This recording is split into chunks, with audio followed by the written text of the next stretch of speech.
तो स्वागत है दोस्तों आप लोगों का इम्प्रोज मिल्की आइस एकेडमी में। हम लोगों ने साइंस को कंटिन्यू किया हुआ है।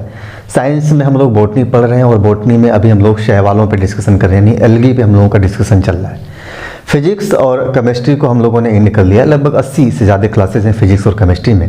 तो जो लोग फिजिक्स और केमिस्ट्री को ज्वाइन करना चाहते हैं वो ज्वाइन कर सकते हैं, या जो लोग चाहते हैं कि पूरा कंप्लीट साइंस ज्वाइन करें हम, जैसे फिजिक्स केमिस्ट्री जूलॉजी और बॉटनी, तो वो एक साथ भी ज्वाइन कर सकते हैं। अलग अलग ज्वाइन करना चाहते हैं तो अलग अलग भी आप ज्वाइन कर सकते हैं, ताकि आपके लिए सुविधा हो।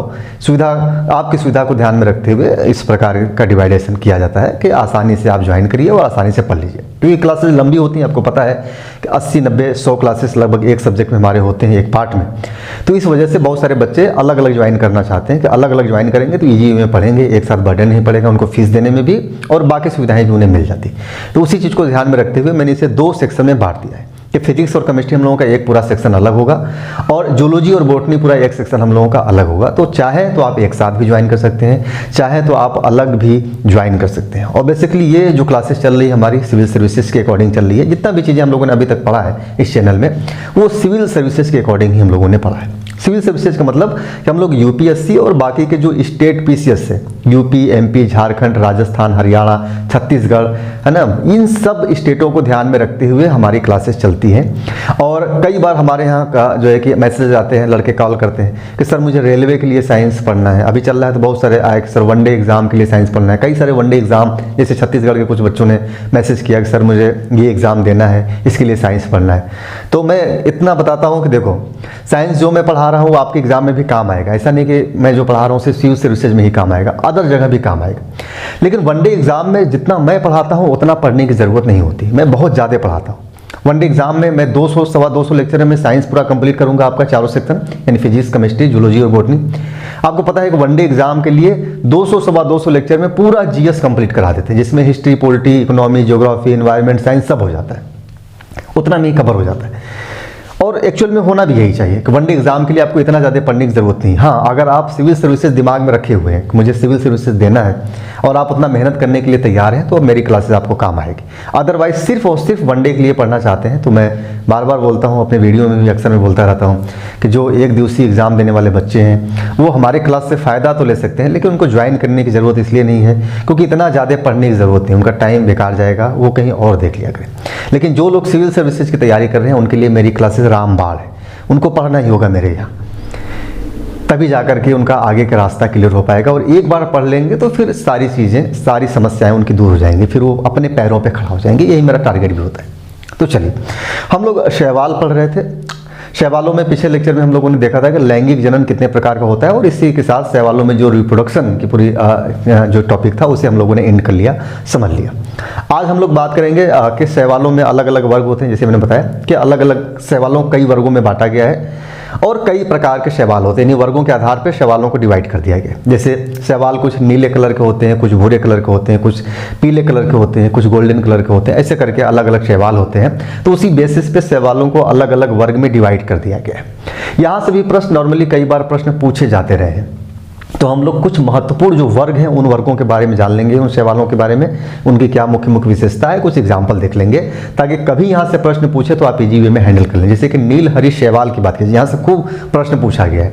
नीलहरी शैवालों के बारे में हम लोगों ने खूब डिस्कशन भी किया, खूब चर्चा किया है, नाम लिया है। और नीलहरी शैवाल को लेकर खूब प्रश्न पूछा गया, किस वर्ग में आता है, शैवालों के कौन से वर्ग में आता है। साइनोफाइसा खूब आप सुने होंगे, मैंने खूब लिखा है साइनोफाइसा वर्ग। एक नाम और है, अक्सर अब क्या होता है साइनोफाइसा छोड़ करके दूसरा नाम पूछ देता है, दोनों सेम ही है, साइनोफाइसा या फिर उसको एक अलग नाम देते हैं, जिसे बोलते हैं मिक्सोफाइसा बोलते हैं। तो अब साइनोफाइसा ना देके मिक्सोफाइसा नाम देता है। तो एक तो हो गया शैवालों को हम अलग अलग शैवालों का वर्ग बांट देते हैं। शैवाल है, विभिन्न वर्गों में अलग अलग शैवाल है। एक होता है शैवाल, क्या है, एक प्रकार का प्लांट है, पादप है। अगर वो प्लांट है, पादप है, तो पादप के किस वर्ग में आएगा वो भी जानना जरूरी है। तो अलग अलग शैवालों का जो वर्ग है वो प्लस अलग अलग शैवालों का जो वर्ग है प्लांट के किस वर्ग में शामिल किया जाएगा, ये भी आप लोगों को जानना जरूरी है। उनकी प्रमुख विशेषताएं क्या है ये भी जानना इंपॉर्टेंट है। इतना जान लेंगे तो यहाँ से जो भी प्रश्न आएगा इजी वे में आसानी से हैंडल हो जाएगा, क्लियर कर लेंगे। ठीक है, तो चलिए पहले हम आपको थोड़ा आज हम लोग चर्चा करेंगे नीलहरित शैवालों के बारे में। तो हेडिंग डाल लीजिए, नीलहरित शैवाल, नीलहरित शैवाल। खूब चर्चा होता है इसका, नीलहरित शैवालों का। शैवालों में देखा जाए तो सबसे ज़्यादा चर्चा इसी का होता है, नीलहरित शैवाल। खूब हम लोग पढ़ते हैं नीलहरित शैवाल, जिसे साइनोबैक्टीरिया भी कहा जाता है। साइनोबैक्टीरिया भी कहा जाता है, साइनोबैक्टीरिया भी कहा जाता है। मैंने बताया आज हम लोग देखेंगे कि बैक्टीरिया से इसकी क्या समानता है, क्यों इसे साइनोबैक्टीरिया बैक्टीरिया के गुण अंदर क्यों रखा जाता है। और आपको जानकर हैरानी होगी, नीलहरी शैवालों को न केवल साइनोबैक्टीरिया में रखा जाता है बल्कि नीलहरी शैवालों को लाल शैवालों के वर्ग में भी रखा जाता है, लाल शैवालों के वर्ग में भी रखा जाता है। इसी ध्यान रखिए, लाल सागर का जो लाल रंग है, बोलते हैं लाल रंग के शैवालों का कारण होता है। तो किस प्रकार का लाल रंग का शैवाल हो? नीलहरी शैवाल बेसिकली हो। इस वजह से लाल सागर के जो लाल कलर हमें दिखता है, रेड सी का रेड कलर, वो इन्हीं के कारण दिखता है। तो नीलहरी शैवाल बैक्टीरिया की श्रेणी में भी रखा जाता है और लाल शैवालों की श्रेणी में भी रखा जाता है। तो बेसिकली इस टॉपिक में हम लोग देखेंगे कि इनकी लाल शैवालों से क्या समानता है, क्या असमानता है, और बैक्टीरिया से इनकी क्या समानता है और क्या असमानता है, और किस आधार पर इन्हें हम बैक्टीरिया की श्रेणी में रखते हैं और किस आधार पर इन्हें हम लाल शैवालों की श्रेणी में रखते हैं, और इनकी प्रमुख विशेषताएं क्या है, और कुछ इंपॉर्टेंट फैक्ट इनके बारे में हम लोग जान लेंगे जो अक्सर एग्जाम में पूछे जाते रहे। तो नीलहरी शैवाल पढ़ने के बाद आपको इससे जुड़ी हुई सारी चीज़ें क्लियर हो जाएंगी। पहले थोड़ा सा एक चित्र देख लीजिए नीलहरी शैवालों की। आप लोग परिचित होंगे, नीलहरी शैवालों खूब देखे होंगे, थोड़ा सा देखिए ये नीलहरी शैवाल है। नीलहरी शैवाल आप देख रही हैं, तंतुवत नीलहरी शैवाल। जो तंतु मैंने बताया था, इनका थैलस कैसा है? तंतुवत। ये अलग अलग फिलामेंट है, ऐसे जुड़े हुए हैं, तंतुवत नीलहरी शैवाल इसे बोलते हैं। जब हम लोग पढ़ रहे थे शैवालों का थैलस स्ट्रक्चर, थैलस कॉम्बिनेशन, तो वहाँ मैंने बताया था कि अलग अलग प्रकार के थैलस होते हैं। इसमें एक बताया था फिलामेंटस थैलस होता है, तंतुवत थैलस होता है। तो यहाँ आप लोग देख रहे हैं, ये तंतुवत थैलस है। अक्सर फिर आप लोग देखते होंगे तालाबों में, गांव में अगर आपके तालाब होगा या जिस शहर में रह रहे होंगे वहाँ कोई तालाब होगा, तो देखते हैं तालाब के ऊपर पूरा हरा हरा हरा काई जम जाता है। इसे बोलते हैं हम लोग काई है। ये एक्चुअल में वो काई नहीं, वो नीलहरी शैवाल होता है, वो शैवाल है। ये देखिए यहाँ पे एक आदमी अंगुली से उस काई को उठा रहा है, तो ये शैवाल है, नीलहरी शैवाल। इसके अलावा यहाँ देखिए तालाब में ये भी जमा हुआ है, ये भी क्या है? नीलहरी शैवाल है। तो ये नीलहरी शैवाल है जो अक्सर हमें नजर आते हैं, देखते हैं ये भी तंतुवत नीलहरी शैवाल है यहाँ पे। तो अक्सर हमें दिखाई देता है वो नीलहरी शैवाल ही है। और नीलहरी शैवाल की सबसे प्रमुख जो विशेषता रही है, या सबसे इंपॉर्टेंसी जो रही है, मैंने बताया था शुरू में जब मैं पढ़ा रहा था पृथ्वी पे जीवन की उत्पत्ति, तो वहाँ मैंने डिस्कशन किया था कि ये नीलहरी जो शैवाल है, ये पृथ्वी पर ऑक्सीजन क्रांति लाने में सबसे अहम भूमिका निभाते हैं। और आज भी माना जाता है कि 90% जो प्रकाश संश्लेषण होता है ये नीलहरी शैवालों की वजह से होता है। आज भी हमें जो ऑक्सीजन प्राप्त हो रहा है ये, और इन्हीं से निकल के आता है प्रकाश संश्लेषण क्रिया। फिर हमें उच्च श्रेणी के पादपों में हमें देखने को मिलता है प्रकाश संश्लेषण की क्रिया। तो पृथ्वी पर ऑक्सीजन क्रांति या पृथ्वी पर जीवन देने में सबसे अहम भूमिका निभाती है ये नीलहरित शैवाल। तो इनके बारे में जानना है आज हम लोगों को। ये अलग अलग 4-5 वर्ग है, सभी लोगों के बारे में जानने के बाद फिर हम लोग बढ़ेंगे शैवालों के आर्थिक महत्व के ऊपर कि इनके लाभदायक क्या क्या लाभ है और कुछ हानिकारक शैवालों को। तो चलिए हेडिंग आप लोगों ने डालिए नीलहरी शैवाल। अब यहाँ से थोड़ा सा समझिए, इसे साइनोबैक्टीरिया बोलते हैं, आगे क्लियर करूंगा मैं क्यों बोलते हैं साइनोबैक्टीरिया। तो जो शैवालों का वर्ग है, एक तो देखिए शैवाल क्या है, ध्यान रखिएगा, थोड़ा सा समझ लीजिए। शैवाल क्या है? एक पादप है, ये पौधा है। शैवाल क्या है? पौधा। तो पादप में किस वर्ग में आएगा शैवाल? एक तो ये हो गया शैवाल। फिर शैवाल के कई वर्ग हैं, शैवालों का भी वर्ग है। कई प्रकार के अलग अलग शैवाल हैं, तो उन्हें अलग अलग वर्गों में बांट दिया गया। ये वर्ग बांटने का रीजन क्या था, किस बेसिस पे बांटा गया है कि उनमें कौन सा पिगमेंट पाया जाता है, वर्ण किस कलर के नजर आते हैं, उनमें भोजन जो जमा होता है किस रूप में जमा होता है। ऐसे कुछ बेसिस बना करके, आधार बना करके शैवाल को अलग अलग वर्गों में बांट दिया गया। जितने शैवाल हैं उनको अलग वर्ग डिवाइड कर दिया गया। अब ये जो अलग वर्ग है, एक तो हो गया शैवालों का वर्ग हो गया। फिर ये जो वर्ग आएगा, तो ये फिर पादप के किस वर्ग में आएगा, ये भी ध्यान रखना है कि ये शैवाल पादप के किस वर्ग में आएगा।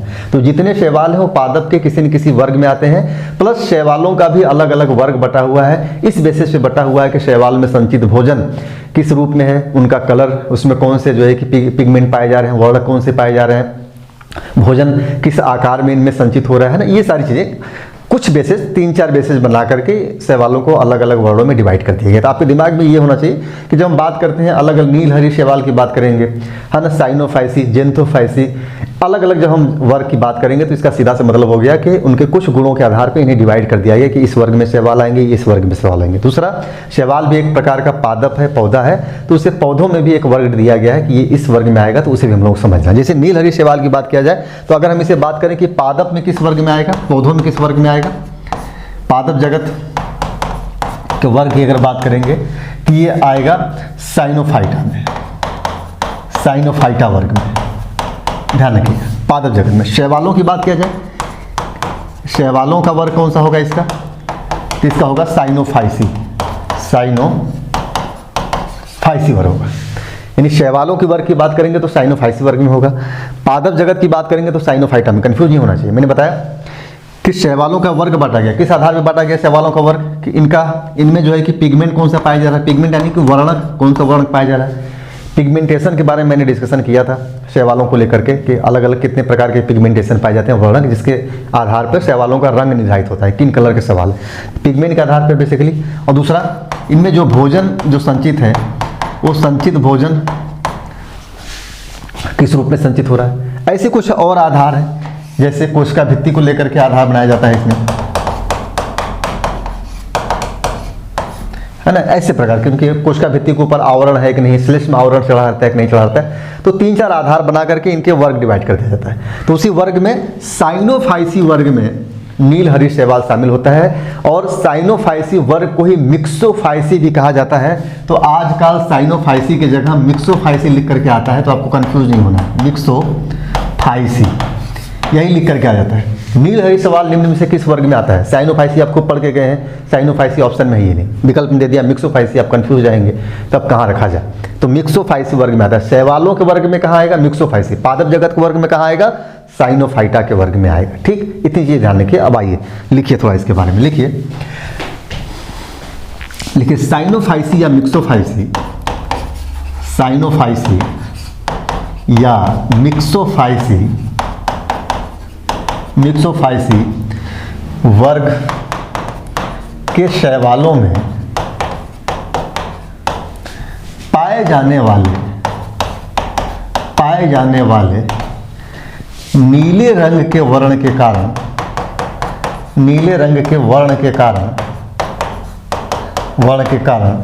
इन्हें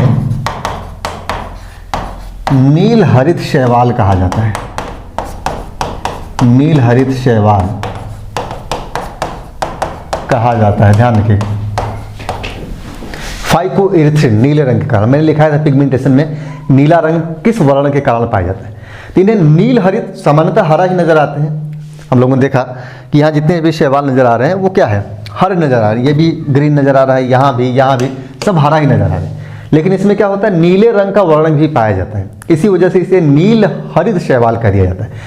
ये ध्यान रखिएगा, ये मत दिमाग में रखिएगा कि नील हरित शैवाल बोलते हैं इसका रंग नीला होगा। एक्चुअल में नीला नहीं, हरे रंग का ही होता है, लेकिन नीले रंग का वर्णक पिगमेंट भी पाया जाता है इसमें, इसी कारण इसे नील हरित शैवाल की श्रेणी में रख देते हैं, या नील हरित शैवाल कहा जाता है। मैं आगे लिखवाऊंगा इसकी विशेषताओं में को लेकर के।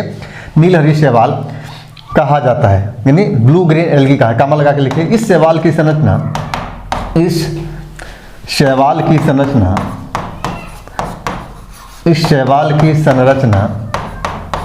शैवाल के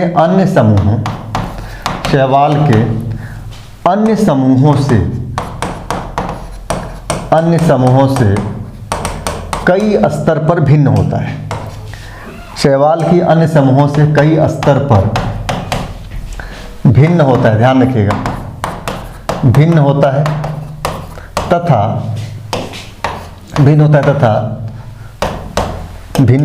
तथा जीवाणुओं से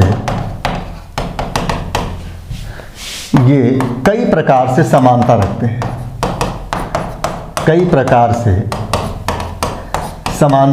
हैं, ध्यान रखें। नील हरित शैवाल देखा जाए तो शैवालों के श्रेणियों में बाकी जो समूह हैं सभी समूहों से भिन्न होते हैं, कई मामलों में भिन्न होते हैं। एक तो देखेंगे कि इनकी जो संरचना होती है ये प्रोकैरियोट्स होती है, बाकी शैवाल क्या है, यूकैरियोट्स है, लेकिन नील हरित शैवाल प्रोकैरियोट्स है। यही वजह है कि इनकी जो समानता है जीवाणुओं करीब पहुंच जाती है, यानी इनके जो शारीरिक संरचना है, कोशिकाओं में जो चीज़ें पाई जा रही हैं, जो कोशिका की स्ट्रक्चर है, वो शैवालों के समीप न जाकर के जीवाणुओं के समीप पहुंच जाती है, जीवाणुओं से ज़्यादा समानता हो जाती है। बंधुता है, भाईचारा किससे, जीवाणुओं के भाई नजर आते हैं, शैवालों के भाई नजर नहीं आते, लेकिन है तो एक्चुअल में शैवाल ही है, लेकिन इनकी समानता, इनका रंग ढंग, इनका चाल चलन वो जीवाणुओं से मिलता है, इसी वजह से इसे नील हरित जीवाणु भी कह दिया जाता है, ध्यान रखिएगा, जिसे साइनोबैक्टीरिया बोलते हैं। तो समानता रखते हैं, इसीलिए समानता रखते हैं कई प्रकार, तथा जीवाणुओं से ये कई प्रकार से समानता रखते हैं, इसीलिए लिख लीजिएगा, इसीलिए आधुनिक सूक्ष्म जीव वैज्ञानिक, माइक्रोबायोलॉजी जिसे बोलते हैं, सूक्ष्म जीव वैज्ञानिक इसको बोलते हैं माइक्रो बायोलॉजिस्ट। नीलहरित शैवालों को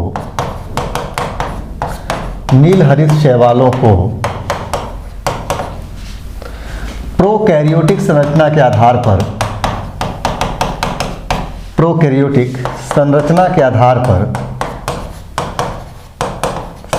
आधार पर जीवाणु मानते हैं। ध्यान रखिएगा, नीलहरित शैवालों को जो माइक्रोबायोलॉजिस्ट है, सूक्ष्म जीव वैज्ञानिक है, इनके प्रोकैरियोटिक संरचना के आधार पर इन्हें मानते हैं कि ये जीवाणु है, ये शैवाल नहीं, जीवाणु है। इसीलिए इन्हें नीलहरित जीवाणु नाम भी दिया गया है। लिखिए, इसी कारण माइक्रोबायोलॉजिस्ट इन्हें नीलहरित जीवाणु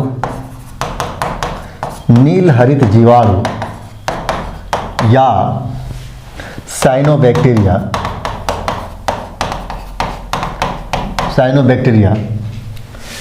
बैक्टीरिया मानते हैं, बैक्टीरिया कहते हैं, साइनोबैक्टीरिया कहते हैं। ध्यान रखिए, इनके लगभग 150 से अधिक वंश तथा 1500 से अधिक जातियां पाई जाती हैं। इसमें 1500 से अधिक जातियां पाई जाती हैं। अब सोचिए, नीलहरित जो शैवाल है या साइनोबैक्टीरिया जो हैं, इनमें कितनी वैरायटीज है। 150 से अधिक इनके वंश हैं और 1500 से अधिक इनकी जातियां हैं। अलग अलग, मतलब एक ही प्रकार के शैवालों में जो एक ही वंश के अलग अलग प्रकार की जातियां, तो 1500 से अधिक जातियां पाई जाती हैं। ढेर सारी वैरायटी है नीलहरित शैवालों की। सबसे जो सिंपल वैरायटी जैसे हम लोग तालाब वालाब में देखते हैं तो अक्सर हमें नजर आती है, उसके अलावा भी ढेरों वैरायटी होंगी।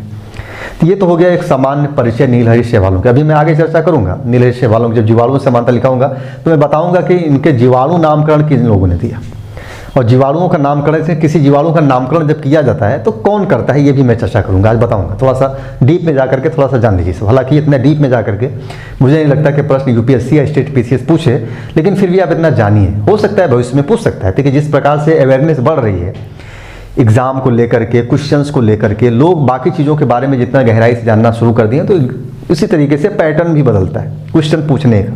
आप जितना ज़्यादा जानेंगे क्वेश्चन का पैटर्न उतना ही कठिन होता चला जाएगा, जितना कम जानेंगे उसका पैटर्न उतना ही आसान होगा। इसलिए आज से 15 साल पहले अगर जाकर के देखेंगे एग्जाम में अभी के एक्सपेक्ट में, तो आप पाएंगे कि वहाँ क्वेश्चन तो ईजी पूछे जा रहे हैं, लेकिन अभी देखेंगे बोलेंगे क्वेश्चन बड़ी डीप पूछा जा रहा है। तो रीजन यही है कि जैसे जैसे हमारी जानकारियाँ बढ़ती जाती हैं वैसे वैसे प्रश्न पूछने का जो तरीका है वो बदलता है, प्रश्नों का जो नेचर है वो बदल जाता है। प्रश्न कभी आसान पूछे जाते थे, लेकिन अब प्रश्न थोड़ा टफ पूछा जा रहा है। हो सकता है कि उस दौर में 15 साल पहले उस समय के लोगों के लिए वह प्रश्न कठिन रहा हो, लेकिन हमारे लिए वो प्रश्न आसान इसलिए लग रहा है क्योंकि हम बहुत ज़्यादा जानकारी ले लिए। अभी हमने जो जानकारी लिया है, अभी के हिसाब से जो प्रश्न पूछा जा रहा है, हमें लगता है कि प्रश्न थोड़ा टफ है, लेकिन आने वाले 10 साल के बाद वो लोग देखेंगे कि इस समय प्रश्न का आसान पूछा जा रहा है, लेकिन अभी हमारे हिसाब से अभी लग रहा है कि प्रश्न थोड़ा टफ पूछे जा रहे हैं। प्रश्न ऐसे टॉपिक से भी पूछे जा रहे हैं जहाँ से प्रश्न नहीं पूछे जाते थे, या उस टॉपिक में भी प्रश्न इतना डीप में जा करके पूछा जा रहा है कि जहाँ से प्रश्न नहीं पूछा जाना चाहिए। सामान्यतः जब हम सिलेबस देखते हैं यूपीएससी का, स्टेट पीसीएस का, तो आप विज्ञान के बारे में क्या लिखा होता है कि आपको विज्ञान की सामान्य जानकारी होनी चाहिए। सामान्य जानकारी का सीधा सा मतलब होता है कि मैक्सिमम लेके जाएंगे तो इंटर तक, उससे ज़्यादा नहीं। फिर विज्ञान का मतलब ये नहीं कि हम बीएससी के लेवल के जाकर के पढ़ाई करें या एमएससी के लेवल के जाकर के पढ़ाई, जबकि इतिहास, भूगोल और बाकी चीज़ों में भी यही चीज़ लिखा होता है। लेकिन वहाँ बीएससी तो छोड़, वहाँ बीए एमए तो छोड़ दीजिए, वहाँ रिसर्च तक पहुँच जाता है कि जो शोध करने वाले छात्र हैं उस लेवल तक जाकर के आपको सोचना हो जाता है, फिर उतना रिसर्च शोध करना होता है किसी प्रश्न को लेकर के, तब जाकर के आपको प्रश्न का आंसर मिल पाता है। तो प्रश्नों के जो लेवल है वो धीरे धीरे चीज़ें बदलते हैं। पैटर्न सिर्फ सिलेबस के ऊपर मत जाइए कि लिख दिया इंटर लेवल तक तो आपको बस इंटर तक पढ़ लिया काम हो जाएगा, नहीं, आपको डीप में जाके पढ़ना होता है। दूसरी चीज़, आपका पढ़ने का जो अप्रोच है, जो तरीका है, वो आपका चेंज होना चाहिए, अकॉर्डिंग टू सिविल सर्विसेज होना चाहिए। एकेडमिक लेवल की तरह पढ़ेंगे तो कोई मतलब नहीं निकलेगा। तो वो तरीके भी आप लोगों को सीखना है, जानना है कि कैसे पढ़ना है, क्या चीज़ें करना है, तो वो सारी चीज़ें जानते चलिए। यहाँ तक क्लियर हो गया। साइनोबैक्टीरिया, साइनोबैक्टीरिया मैंने बताया कि ये लाल शैवालों से भी समानता रखते हैं, तो मैं आगे लिखवाऊंगा कि ये लाल शैवाल से भी समानता रखते हैं, इसलिए लाल शैवाल जो लाल सागर में पाए जाते हैं वो साइनोबैक्टीरिया माने जाते हैं। ठीक, तो अब अच्छा, ये तो परिचय हो गया। एक हेडिंग डाल लीजिए, नील हरित शैवालों की प्रमुख विशेषता। हेडिंग रहेगी नील हरित शैवालों की प्रमुख विशेषता। प्रमुख विशेषता ध्यान रखिए। देखिए कुछ विशेषताएं देख लीजिए। नंबर 1 लिख लीजिए, इसमें झिल्लीबद्ध यानी मेम्ब्रेन बॉन्ड, जो कोशिकांग होते हैं, जो कोशिका के अंदर अंग होते हैं, मैंने बताया जो विकसित कोशिका होते हैं उसमें सब जितने भी अंग होते हैं उनके ऊपर झिल्ली चढ़ी होती है। इसमें झिल्लीबद्ध नहीं पाया जाता, कोशिकांग के अंग में झिल्ली नहीं चढ़ा होता है, इसीलिए इसे ऐसे कोशिका को बोलते हैं आद्य कोशिका बोलते हैं। याद करिए, जीवाणुओं के बारे में मैंने पढ़ाया था। जो केंद्रक होगा वो भी आद्य केंद्रक कहलाएगा। तो झिल्लीबद्ध यानी इसे बोलते हैं मेम्ब्रेन बॉन्ड। मेम्ब्रेन बॉन्ड, कोशिकांगों का अभाव होता है, कोशिकांग नहीं पाए जाते, इसे कह लीजिए नहीं पाए जाते। दूसरा, इसमें वास्तविक केंद्रक नहीं पाया जाता, वास्तविक केंद्रक नहीं पाया जाता, नहीं पाया जाता। अच्छा, जहाँ पे वास्तविक केंद्रक नहीं पाया जाएगा उसे बोलते हैं आद्य केंद्रक कहा जाता है। क्या बोलते हैं? आद्य केंद्रक। ये मैंने जब जीवाणु पढ़ाया था तो वहाँ मैंने समझाया था, वही सारी चीज़ें हैं, बताया जीवाणुओं से समांतर रहती है। इसको बोलते हैं कोशिकांगों का अभाव पाया जाता है, इसके बोलते हैं प्रोकैरियोट्स बोलते हैं। प्रोकैरियोट, जो गुण है क्या है? प्रोकैरियोट्स के समान है। ये यूकैरियोट्स नहीं है, विकसित कोशिकांग नहीं पाई जाती है, कोशिका नहीं है, ये कम विकसित कोशिका, शुरुआती कोशिका है। तो इसीलिए जब केंद्रक वास्तविक न हो तो उसे बोलते हैं आद्य केंद्रक बोलते हैं, न्यूक्लियोइड जिसे बोला जाता है। जिसे मैंने जीवाणु संदर्भ में पढ़ाया, आप लोग जीवाणु वाला लेक्चर देखेंगे तो वो सारी चीज़ें यहाँ पे आपको समझ में आ जाएंगी। इसी वजह से मैं यहाँ पे बहुत ज़्यादा इतना चीज़ें आप समझ पा रहे होंगे, मैंने सब कुछ पढ़ा दिया। तीसरा लिखिए, इनके, या ऐसे लिख लीजिए, इसके सदस्यों में, ऐसे सदस्यों में फाइकोसाइनिन, इसके सदस्यों में फाइकोसाइनिन नामक वर्णक मिलते हैं, जो नीले रंग के होते हैं। वर्णक मिलते हैं जो नीला रंग का वर्णक है, नीला रंग का वर्णक है। इसीलिए इसे नील हरित शैवाल कहा जाता है। नील हरित शैवाल कहा जाता है। ध्यान रखें, फाइकोसाइनिन नामक वर्णक नीले रंग के लिए उत्तरदायी है, इसीलिए इसे नील हरित शैवाल बोलते हैं। लेकिन इसमें चूंकि हरा दिख रहा है तो क्लोरोफिल ए भी पाया जाता है, कैरोटीन भी पाया जाता है, ध्यान रखिए। इसके अलावा लिख लीजिए, इसके अलावा इसी में लिखिए, इसके अलावा इसमें जैसे एक तो हो गया साइनोफाइसिन, नीले रंग के लिए उत्तरदायी है। इसके अलावा क्लोरोफिल ए, कैरोटीन और फाइकोइरेथिन पाए जाते हैं। इसके अलावा इसमें क्लोरोफिल ए,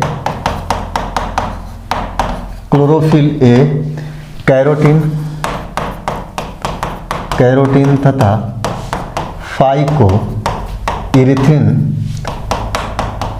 फाइकोइरेथिन नामक वर्णक भी पाए जाते हैं,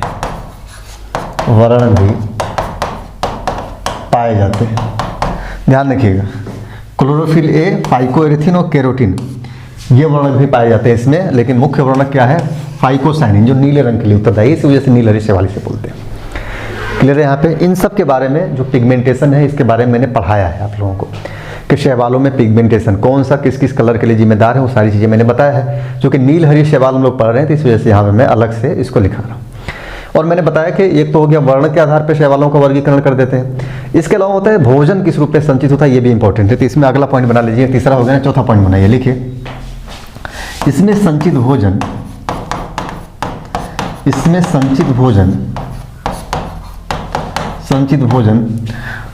साइनोफाइसियन स्टार्च, ध्यान रखिएगा। हालांकि सीधे सीधे स्टार्च भी बोल सकते हैं, लेकिन साइनोफाइसियन स्टार्च होता है पूरा। तो साइनोफाइसियन स्टार्च तथा साइनोफाइसियन ग्रेन्यूल्स। ग्रेन्यूल्स ये क्या होता है? ग्रेन्यूल्स ये प्रोटीन का कण होता है। प्रोटीन का कण होता है, ध्यान रखिएगा, प्रोटीन का कण होता है। ग्रेन्यूल्स के रूप में संचित होता है, संचित रहता है। तो बेसिकली आपको ध्यान रखना है कि इसमें जो भोजन है स्टार्च के रूप में संचित रहता है। हालांकि इतना भी डीप में जाकर नहीं पूछेगा कि साइनोफाइसियन स्टार्च होता है कौन सा, बस स्टार्च ध्यान रखें काम हो जाएगा। साइनोफाइसी वर्ग है तो आप ये भी आसानी से याद रख सकते हैं कि साइनोफाइसी वर्ग में आता है नीलहरी शैवाल, तो साइनोफाइसियन स्टार्च के रूप में आता है। ग्रेन्यूल्स के बारे में कभी नहीं पूछता है, अगर पूछेगा भी तो आपको ध्यान रखिए कि ग्रेन्यूल्स होते हैं जो प्रोटीन के बेसिकली कण होते हैं, इस रूप में भोजन संचित होता है। तो दो चीजें तो आपको बेसिकली यहाँ पे ध्यान रखना है, एक कि इसमें कौन सा वर्णक पिगमेंटस पाया जाता है, नीले रंग का वर्णक कौन सा, ये आपको ध्यान रखना है, और दूसरा भोजन किस रूप में होता है। इसके अलावा और सामान्य सा कॉमन चीजें, जैसे इसमें लिख लीजिए 5वां नंबर, इसमें जो कि ये प्रोकैरियोट्स है तो इस वजह से इसमें प्लास्टिड्स नहीं पाए जाते, लवक नहीं पाए जाते, जिसके बारे में हम लोगों ने डिस्कशन कर लिया कि प्लास्टिड्स क्या होता है। लिखिए इसमें यूकैरियोट्स के समान, यूकैरियोट्स के समान प्लास्टिड्स नहीं पाए जाते, प्लास्टिड्स नहीं पाए जाते। प्लास्टिड्स क्या होता है मैंने डिस्कशन कर लिया है जब सेल स्ट्रक्चर में पढ़ा रहा था, तो वहाँ पे मैंने बताया था कि प्लास्टिड्स इसमें नहीं पाए जाते। नीलहरी शैवालों में, बाकी में पाए जाते हैं, बाकी शैवालों में ध्यान रखिएगा, अन्य शैवालों में पाए जाते हैं प्लास्टिड्स, प्लास्टिड्स नहीं पाए जाते। लिखिए छठा, लिखिए इसमें प्रकाश संश्लेषी वर्णक, प्रकाश संश्लेषी वर्णक क्या है? क्लोरोफिल ए है जो प्रकाश संश्लेषण वर्णन करता है। तो पाया तो जाता है क्लोरोफिल, लेकिन ये क्या होता है? वर्णक कोशिका द्रव्य के चारों ओर बिखरा रहता है। प्रकाश संश्लेषी वर्णक कोशिका द्रव्य के, कोशिका द्रव्य के परिधि भाग में, यानी किनारे किनारे, परिधि भाग में, परिधि भाग में फैला रहता है, फैला रहता है। ठीक, ये हो गया। इसके अलावा ये हो गया, एक दो पॉइंट और लिख लीजिए इसमें। 7वां नंबर, इसमें गैस रिक्तिकाएं। अब ये क्या होता है ये भी मैंने पढ़ा है आप लोगों को जब मैं पढ़ा रहा था गैस रिक्तिकाओं के बारे में, जब सेल स्ट्रक्चर पढ़ा रहा था तो वहाँ मैंने डिस्कशन किया। तो ध्यान रखिए इसमें गैस रिक्तिकाएं भी कुछ सदस्यों में देखने को मिलती है, कुछ सदस्यों में देखने को मिलती है। इंपॉर्टेंट पॉइंट 8वां नंबर, इसमें लैंगिक और बीजाणु जनन नहीं पाए जाते। इसमें बेसिकली जो जनन पाया जाता है कायिक जनन हमें देखने को मिलता है। तो लिखिए इसमें लैंगिक और बीजाणु जनन, लैंगिक और बीजाणु जनन नहीं देखने को मिलता है, नहीं देखने को मिलता है। प्रजनन केवल सरल एवं वर्धी प्रकार का होता है। वर्धी यानी कायिक प्रकार का, सरल एवं कायिक प्रकार का होता है, कायिक प्रकार का होता है। परंतु कुछ सदस्यों में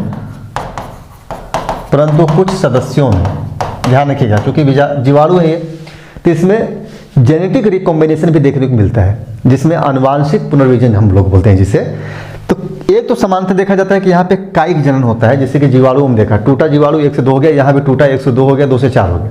लेकिन कुछ जगहों पे हमें देखने को मिलता है आनुवांशिक पुनर्योजन, परंतु कुछ सदस्यों में आनुवांशिक पुनर्योजन, आनुवांशिक पुनर्योजन देखने को मिलता है। देख, तो यहाँ आप लोगों ने देखा कि नीलहरी शैवालों में जो जनन की प्रक्रिया है वो समानतः वैसी ही जनन की प्रक्रिया मिल रही है जैसा कि जीवाणुओं में हमें देखने को मिलता है। जीवाणुओं में भी हम लोगों को लैंगिक जनन देखने को नहीं मिलता है, समानतः वहाँ पे जेनेटिक रिकॉम्बिनेशन हम लोगों को देखने को मिलता है, यानी कि आनुवांशिक पुनर्योजन। तो नीलहरी शैवालों के भी कुछ सदस्यों में हम लोगों को आनुवांशिक पुनर्योजन देखने को मिलता है। सामान्यतः नीलहरी शैवालों में मैंने बताया कि जो जनन की प्रक्रिया है वह सामान्यतः वर्धी प्रकार की पाई जाती है ज़्यादातर। वर्धी प्रकार में भी सबसे सरल क्या है, द्विविखंडन के द्वारा या विखंडन के द्वारा, जैसे एक टूट करके दो हो गए और दोनों फिर अलग अलग तरीके से डेवलप करके। लेकिन कुछ नीलहरी शैवालों में हम लोग देखते हैं कि आनुवांशिक पुनर्योजन यानी जेनेटिक रिकॉम्बिनेशन भी दिखता है, तो इस प्रकार से भी ये जीवाणुओं के करीब हो जाते हैं। तो 8 नंबर हम लोगों ने लिख लिया है। 9वां पॉइंट में हम लोग देखेंगे कि नीलहरित शैवालों में फ्लैजिला नहीं पाया जाता है, इंपॉर्टेंट है ध्यान की, और फ्लैजिला नहीं पाया जाता और साथ ही इसी वजह से फ्लैजिला न पाए जाने के कारण ही इन्हें हम रोडोफाइसी कुल के लाल शैवालों के निकट मानते हैं। तो नीलहरी शैवालों की जो समानता है वो जीवाणुओं के साथ साथ लाल शैवालों से भी हो जाता है, ये भी आप लोगों को ध्यान में रखना है। तो 9वां पॉइंट लिख लीजिएगा, इसमें फ्लैजिला नहीं पाया जाता है, फ्लैजिला अनुपस्थित होता है, अनुपस्थित होता है, ध्यान रखिएगा, फ्लैजिला अनुपस्थित होता है। कुछ और रीजन है, एक कारण तो ये है जिस वजह से हम इसे लाल शैवालों के निकट मान लेते हैं, रोडोफाइसी कुल के लाल शैवालों के निकट। कुछ और भी कारण है जिसकी वजह से हम लोग रोडोफाइसी कुल के लाल शैवालों के निकट मानते हैं, जिसे हम लोग आगे देखेंगे। तो लिख लीजिए यहाँ पे, इसी कारण इन्हें रोडोफाइसी कुल के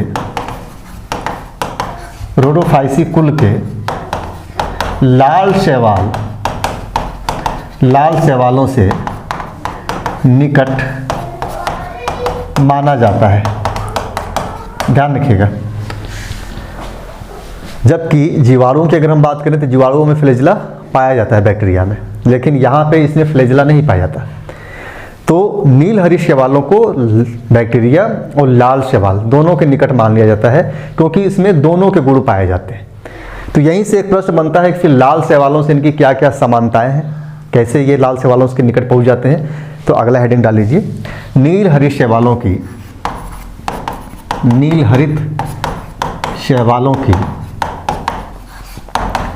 लाल शैवालों से निकटता के कारण, ये हेडिंग होगा आप लोगों का, इंपॉर्टेंट है, ध्यान रखिएगा, यहाँ से प्रश्न पूछे गए हैं। नीलहरित शैवालों किसके निकट है? सामान्यतः सभी लोग जानते हैं कि साइनोबैक्टीरिया है तो बैक्टीरिया के निकट होगा, नहीं, लाल शैवाल के भी निकट है। तो पहला क्या है निकटता का कारण? तो पहला तो ये हो जाएगा कि दोनों में फ्लैजिला नहीं होता है, फ्लैजिला अनुपस्थित होता है। तो लिखेंगे दोनों में फ्लैजिला अनुपस्थित होता है, फ्लैजिला अनुपस्थित होता है। क्लियर है यहाँ पे? दोनों में फ्लैजिला अनुपस्थित होता है, महत्वपूर्ण कारण है।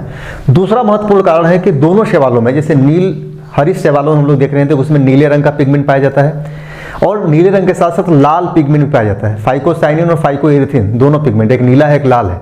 और वही पिगमेंट हमें यहाँ भी देखने को मिलता है कि यहाँ नीले रंग के साथ साथ लाल रंग का पिगमेंट भी पाया जाता है। तो दूसरा कारण ये, इस वजह से दोनों निकट जाते हैं। लिखिए दोनों शैवालों में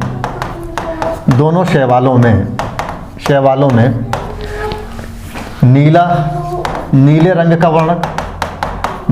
का वर्णक ब्रैकेट में लिखिएगा फाइकोसाइनिन। नीले रंग का वर्णक क्या है? फाइकोसाइनिन। तथा लाल रंग का वर्णक क्या है? फाइकोएरिथ्रिन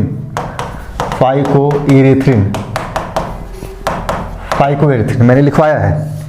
फाइकोएरिथ्रिन क्या है? लाल रंग का वर्णक है। फाइकोसाइनिन क्या है? नीले रंग का वर्णक है। दोनों में नीले और लाल रंग का वर्णक पाया जाता है। तीसरा, दोनों में पिट कनेक्शन पाया जाता है। दोनों की कोशिकाओं में, ऐसे लिख लीजिएगा। और पिट कनेक्शन क्या होता है? मैंने जब सेल स्ट्रक्चर जब मैं पढ़ा रहा था शैवालों का, तो वहाँ पर मैंने पिट कनेक्शन के बारे में चर्चा किया था, तो आप लोग देखे होंगे तो वो चीज़ें समझ में आ रहा होगा। तो दोनों की कोशिकाओं में पिट कनेक्शन जिसे बोलते हैं गर्त संयोजन, हिंदी में गर्त संयोजन, पिट कनेक्शन पाया जाता है। एक और विशेषता है कि दोनों में जो वसा अम्ल के निर्माण की जो विधि है, जो प्रक्रिया है, जिस प्रकार से जो फैट इसमें बनता है, वो ठीक सेम है। दोनों में फैट बनने की प्रक्रिया सेम है। तो लिखिए दोनों शैवालों की कोशिका में वसा अम्ल के निर्माण की विधि निर्माण की विधि समान है, समान है, निर्माण की विधि समान है। ध्यान, दोनों शैवालों में वसा अम्ल के निर्माण की विधि बिल्कुल समान है। तो ये 4 ऐसे कारण हैं जिसके वजह से हम बोल सकते हैं कि ये नीलहरी शैवाल लाल शैवालों के निकट पाया जाता है। हालांकि जरूरी नहीं कि सारी समानताएं समान ही हो, कुछ असमानताएं भी पाई जाती हैं। जैसे कि जीवाणुओं से कुछ समानताएं पाई जाती हैं नीलहरी शैवालों की, तो कुछ असमानताएं भी पाई जाती हैं। दोनों में सिर्फ समानताएं नहीं, समानताएं सिर्फ रहेंगी तो फिर एक ही हो जाएगा। ज़्यादातर समानताएं नहीं, बहुत सारे गुण ऐसे मिलते हैं जिस वजह से हम इसे उस श्रेणी में रख देते हैं, ध्यान रखिएगा।